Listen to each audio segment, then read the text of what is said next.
Good morning, Michelle. How are you today? Good morning. I'm pretty good. Awesome. Since this has been a little bit like halfway through our session, I wanted to retouch on the client release and informed consent form. We already have this signed from you in file. I just wanted to touch over it again just so we're both educated on it.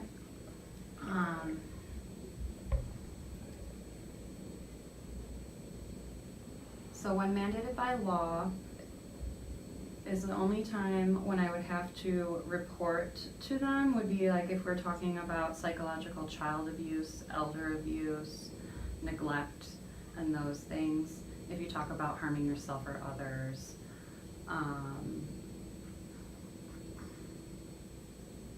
Do you have any questions on any of that in front of you?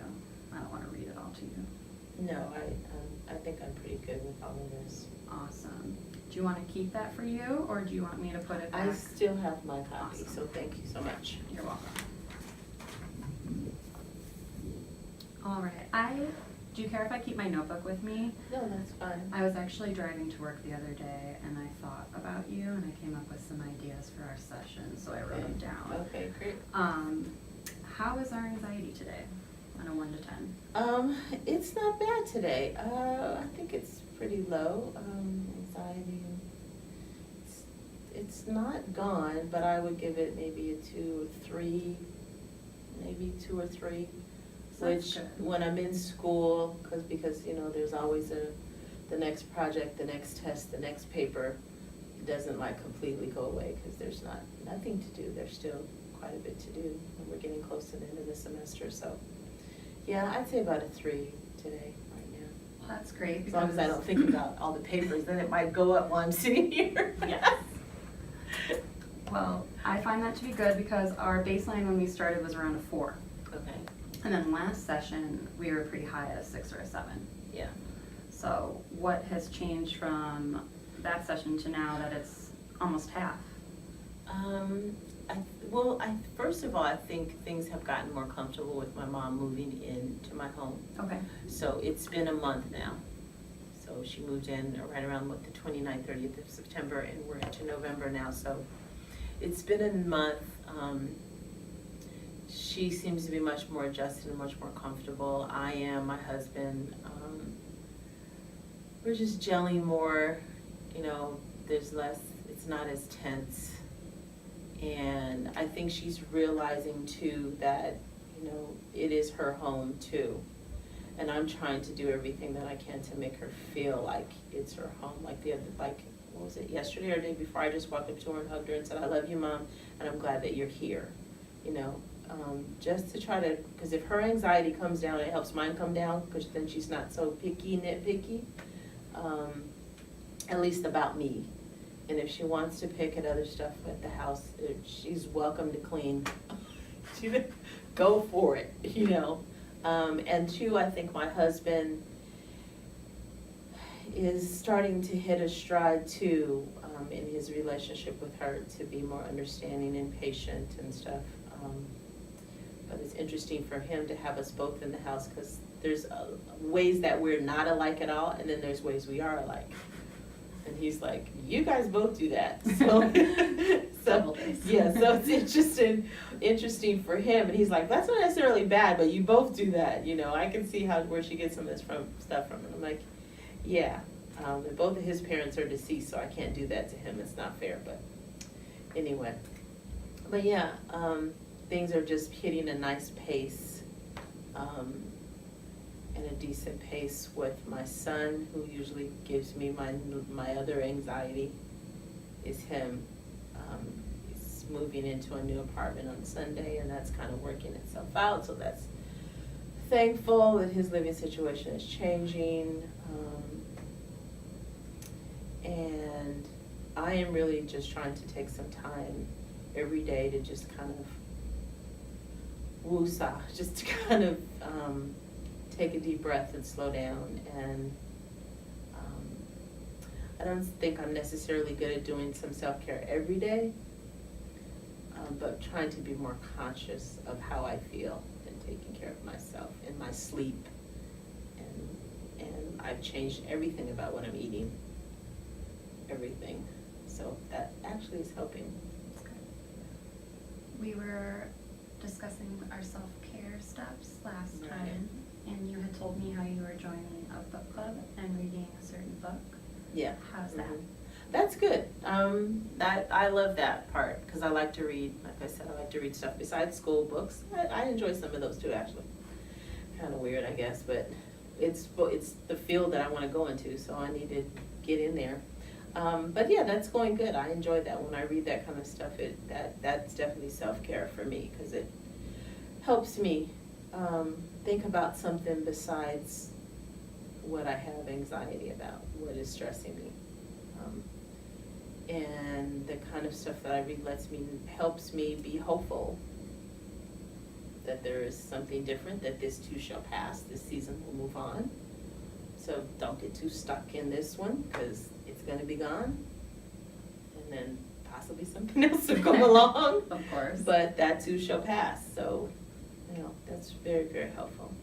How about the gym? We had talked about how we were gonna go look at it with your husband. Yeah, he decided to put it off a little bit because I went to a doctor and she kind of she started me on this eating plan that I'm on, and she has me doing a certain amount of exercise a day, and so I'm just doing it at home right now. And so he said, that's good for right now, do it at home, or I'm walking outside, which I enjoy. So we decided, why I'm walking outside, why I can, we won't throw the money into the gym. So when the weather changes is when we decided, when I can't walk outside anymore, which will probably be by the end of this month, Yeah. in the next 2 or 3 weeks, I would imagine, because I am totally the fair weather person. Me and Nicole, yeah, that's cute, but I am not gonna be the person walking in the snow. I'm trying to put my dog on the treadmill, okay? So that will be soon, so we're still gonna do it, so. When I hear us talk about your self-care, Mhm. we always get on to the topic of your husband Mhm. and how we can't do this, or Mhm. he's not here, or he's out of town. Mhm. But he and we aren't you and your self-care. Mhm. So if you were to look, say, next year in yourself and your career, and how do you think it will look if you don't take care of yourself and we don't implement our self-care? I think that for me, I have goals that I have implemented, I feel like, that have nothing to do with my husband. I think when it comes to the exercise thing, it was his idea, so I just don't want to crush that. Okay. Because my husband and I are still a team, and at the end of the day, how I look at marriage and how I look at my husband and my marriage is, in a lot of ways, I look at us as one, because we are a team. So we come into agreement on everything, or even if we agree to disagree. And then I look at marriage from a Christian standpoint, where I give him the leeway after that. But when it comes to certain things, for instance, I'm on a plan, an exercise plan, and now an eating plan that doesn't have anything to do with him. Okay. So it's regardless of what he does. He doesn't read like I do. I absorb books. I love books. And pretty much he is my cheerleader, so that's why I probably would talk about him, Mhm. because he is my biggest support Okay. in everything I do. Okay. So that's why he would come up, because without him supporting me, and it would be really difficult for me to go to school, to do a lot of, most things in my life would be hard. It would be hard even to eat right and do different things if he wasn't supporting. If I'm trying to eat right and you're sitting there eating ice cream in my face all the time, or you're bringing me Snickers bars and you know that I am trying to do this and you're trying to sabotage. So that's probably why I bring him up. As far as exercise, I'm exercising. He's really not, but I am. We just haven't done the gym. Okay. So the gym is waiting on him. Okay. The rest of it, I'm gonna be a lean, mean machine, and he's gonna have to play catch up. Okay. Think of this. When you say your husband and you are a team, Mhm. and when you think of a team, every player has to be on their best point. Right. You know, they have to be tip-top in order for the team all to work together. Right. So when you are saying that, you know, your husband's in your corner and he's pushing for you and, you know, he's your motivation and your support, but then when you look back and if you're not going to be taking care of yourself, how are you going to reciprocate that to him? Like, how are you going to Okay. be in his corner when you're not your strongest? Well, I would say, okay, I would make one correction. He's not my motivation, I'm my motivation. Okay. So, because if I wait on anybody else to take care of me, it's just not gonna happen. I realize that I have to take care of me to be able to continue to take care of other people. So that's why I have started taking care of my health better and exercising. That's why I'm trying to regulate my bedtime. Those are things that I know that really help me in all the other areas. So, like I say, I have to really give myself daily reminders of, you're doing this for me, but also this so that I can continue to do what I like to do and what I feel my purpose is to do in helping other people. And hopefully I'm setting an example for him to, you know, come on board. And even my mom, who loves chocolate.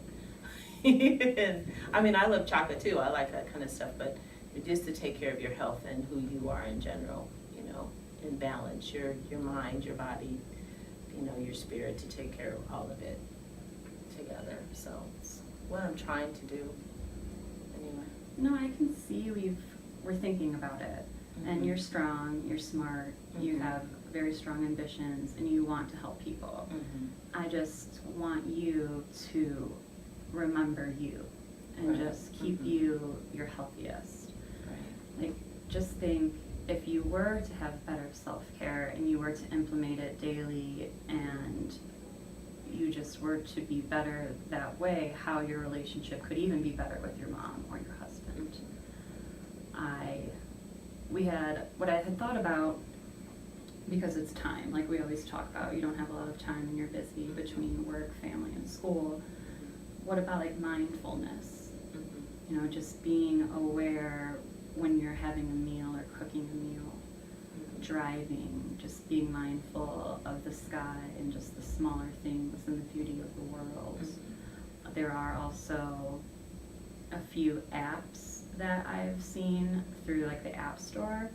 One is a mindfulness meditation app, and you can pick certain times of the day and certain moods you want to be in, and it only takes 10 minutes, and it's just kind of helps you refresh and just take care of yourself. I don't know if that'd be something you would be willing to even just look into, just kind of check it out. I think my mindfulness really comes from a different place, though. It comes from more from prayer. Okay. It comes more for me in tapping into my faith. For me, when I talk to God, that makes me mindful of all the wonderful things in the world.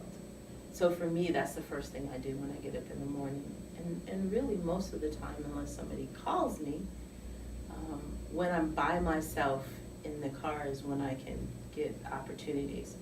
I think my biggest challenge is times when I am by myself or there's somebody not talking to me. Because right now with my mom coming in the house, it's like she has a backup of words. It's like she hasn't been able to get her, I don't know, what do they say, women do so many words, 20, 30,000, whatever words in a day. It's like she has this backup of words that she hasn't been able to say to anybody. So anytime she's in the room, she's talking the whole time, no matter what I'm doing. I have to say, Mom, I'm taking a quiz online, or I'm doing homework or whatever. And then if I say that, then she whispers, but she's still talking. So you know, my husband's better at it, but there's just times like when I go home today, she's gonna find me, she's gonna talk, and she's gonna go and stuff.